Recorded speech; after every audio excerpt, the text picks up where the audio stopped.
No hype, no bluster, no fuss, no muss. And above all, as ever, no predictions.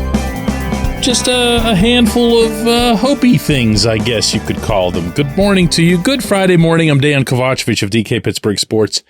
This is Daily Shot of Steelers. It comes your way bright and early every weekday. If you're into hockey and or baseball, I also offer daily shots of Penguins and Pirates, the other two teams in town that I cover, the same place that you found this. Steelers versus Ravens is tomorrow. That's a 4:25 p.m. kickoff at M&T Bank Stadium. I'll be driving out to Baltimore tonight to cover that, and I'll be doing that with the following 5 things in mind that I'd like to see. Number 1, and I mean number 1, because we're not doing these in inverse order this week. I want to see 5 targets, just on principle, to Mike Williams. Why? Well, you don't have George Pickens. I'd rather that you don't have George next week on Christmas Day against the Chiefs either, because what would be the point in rushing him back for that? It's a hamstring. Let it heal. Let him come back for the Bengals and let him be fully ready for the playoffs. Williams can run those routes. He's not George anymore. I don't know if he ever was George. He was a really, really good football player, though, not that long ago.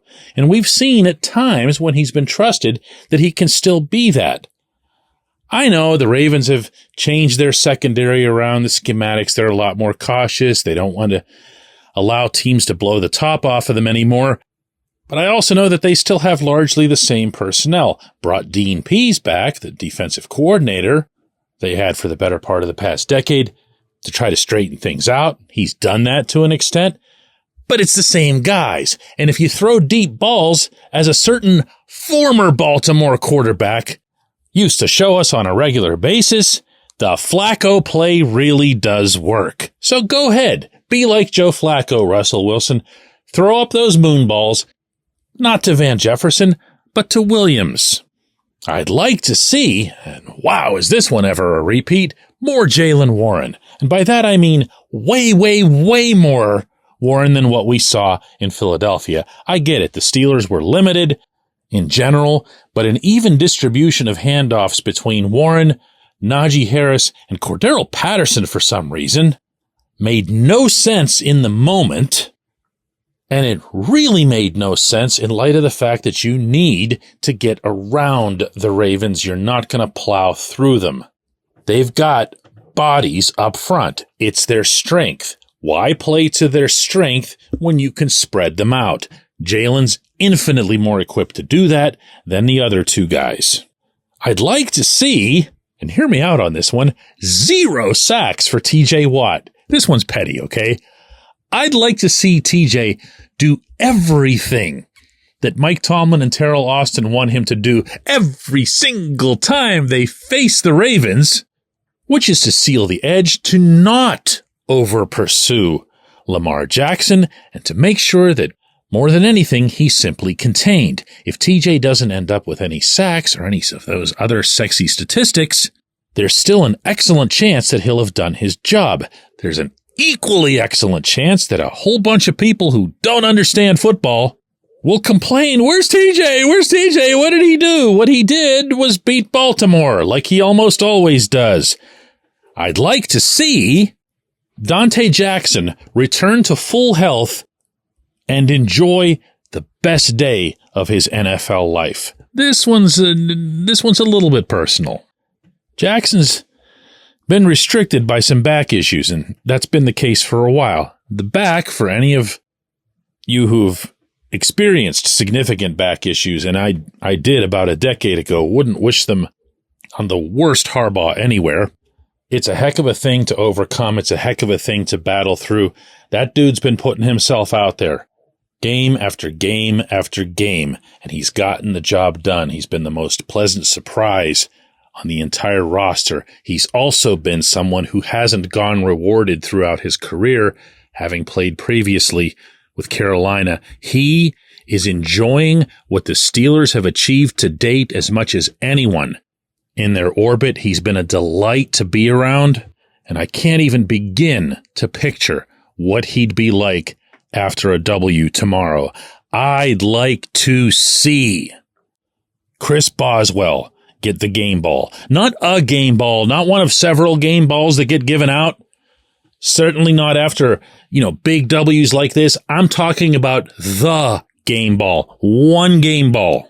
He's accounted for 144 of the Steelers' 306 points this season. He's accounted for 100% of the Steelers' points this season against the Ravens. He's been the Steelers' most consistent, most reliable performer. He is the best kicker in the game, and he's going to be sharing a field with the guy who's held that title for a little bit too long, but no longer is in the running, in Justin Tucker. If anyone is deluding themselves into thinking this is going to be some kind of 28-21 game, they haven't been paying attention. It's going to be 9-6 or something like that. It's going to be decided, the way most of these are, by the last person lining up and facing the uprights. And there's no one you want in that position more than number 9. When we come back, J1Q. Luxembourg, Garbett, Kelly & George is a personal injury law firm in Western Pennsylvania that represents injured people in automobile accidents, workers' compensation cases, and medical malpractice claims. The attorneys at Luxembourg, Garbett, Kelly & George pride themselves in doing what they say they're going to do. It's important to them that when they make you a promise, they keep that promise. And this law firm has been keeping promises for over 80 years. Luxembourg, Garbett, Kelly & George has been AV rated. That's the highest rating a law firm can receive for legal ability and ethics. And the lawyers at the firm have been designated super lawyers, that's a real thing, for over 15 years. Rare combination there. Luxembourg, Garbett, Kelly & George has offices in Cranberry, Newcastle, Beaver Falls, Butler, and Elwood City. Learn more about them at lgkg.com or by calling 888-842-5454. Again, that's 888-842-5454.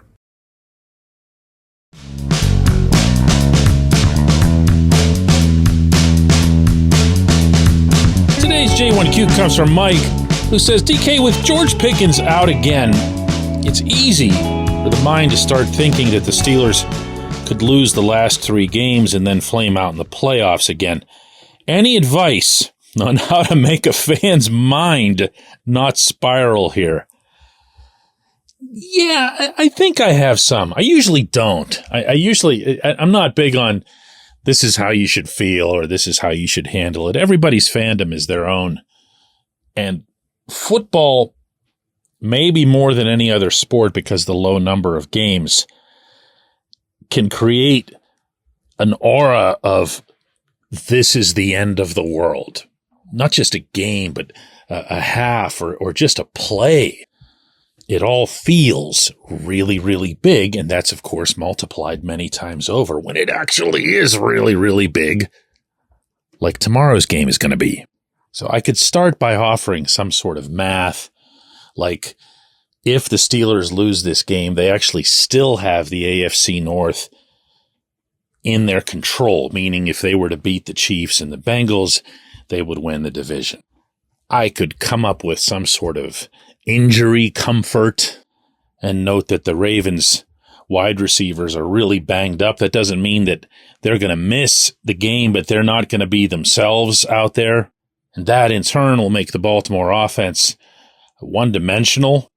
And that in turn will lead to a lot of the things that usually lead to the Steelers beating the Ravens. And I'm not going to do either of those things.